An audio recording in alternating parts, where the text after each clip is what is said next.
Tai labas vakaras ir mano vardas Aurimas ir aš esu buvęs moksleivis ir kadangi dabar turiu atsakyti klausimą, ką galėčiau daryti arba ko nedaryti ir daryti kitaip, jeigu galėčiau grįžti su laiko mašina atgal, tai aš manyčiau, kad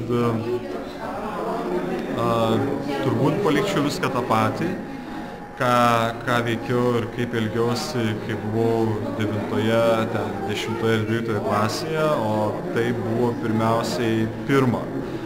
Aš priklausiau organizacijai ir turbūt vienai geriausių organizacijų mano laiku, aš nežinau, ar šita organizacija yra tokia pati gera dabar, tai yra priklausiau ateitininkams, dabar priklausau. Bet, sakykime, tuo metu ateitininkai galbūt buvo, ateitininkai, taip reikėtų kirčiuoti, galbūt buvo avangardas, buvo vienintelė turbūt tokia stipri, galinga organizacija įsikūrusi po nepriklausomybės atgavimo. Ir man iš tikrųjų skirti laiką ir važiuoti stovyklas arba domėtis ideologija buvo nerealus malonumas ir aš jaučiausi iš tikrųjų išskirtiniu moksleiviu, kadangi apie tai galėdavau kalbėti su kai kuriais kitais bendraminčiais. Ir suradau kitų labai įdomių žmonių ateitininkų stovyklose ir draugų, su kuriais dabar palaikau ryšius, taigi to laiko aš ir tos veiklos į nieką neiškeiščiau. Ir tikrai palinkėčiau būtent priklausyti, gal ne ateitininkų, apskritai labai gerai organizacijai, jaunimo organizacijai. Ir aišku, galbūt, jeigu kalbama apie katalikus, tai katalikiška jaunimo organizacija šiais laikais ir daugiau jų yra. Kitas dalykas, tai jeigu žmogus iš tikrųjų yra linkęs ieškoti prasmės gyvenimo ir ta prasmė labai aiškiai, jinai prabyla šiais laikais ne tik tai, kai žmogus sukanka ten 50 metų arba kai jis išeina į pensiją, bet prasmės jaunas žmogus ieško jau būdamas, nežinau, 5 klasėje, kartais 8 klasėje, tas klausimas, kodėl aš gyvenu ir ko aš noriu iš savo gyvenimo, jis tampa toks aštrių klausimų. Tai aš tikrai noriu palinkėti pirmiausia šitą klausimą susijęti su ir ieškoti atsakymo būtent religinėje srityje, katalikų bažnyčios veikloje. Manau, tokiu būdu atsakymą rasti bus galbūt ne greičiausiai, bet lengviausiai. Taip. Galite užtrukti 5 metus, galite užtrukti 10 metų, 20 metų, bet vis tiek jūs rasite, jeigu jūs ieškosite į klausimą atsakymą, kokia yra mano gyvenimo prasmė ir ką aš galiu padaryti arba kaip aš galiu gyventi, kad jaučiuosi laimingas, pasirinkęs tokį gyvenimo būdą. Čia galbūt tai filosofiškai.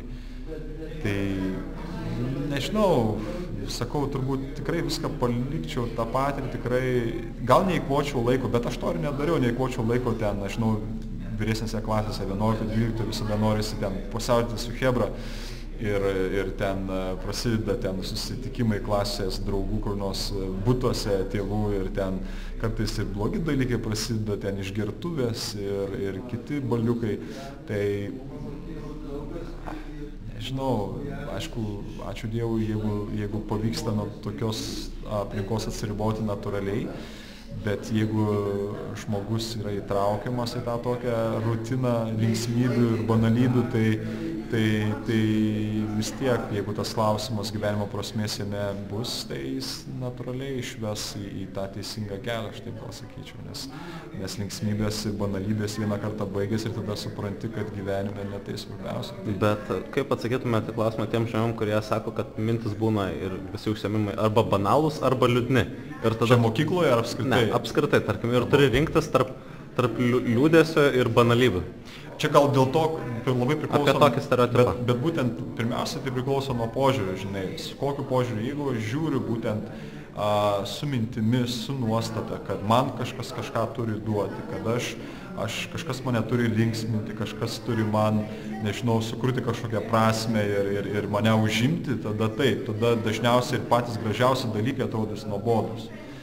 Ir todėl galbūt reikėtų galvoti apie savo vidinių pasaulį ir klausyti tada, ar aš taip pat galiu duoti tiems žmonėms, su kuriais aš bendrauju, arba su kuriais veikiu, kažką naudingo ir gero. Ir tada iš karto banalybė dingsta, nes ta savanoriška veikla, tas savęs realizavimas, kūryba apskritai iš tikrųjų ir tą visą intrigą sukuria gyvenime.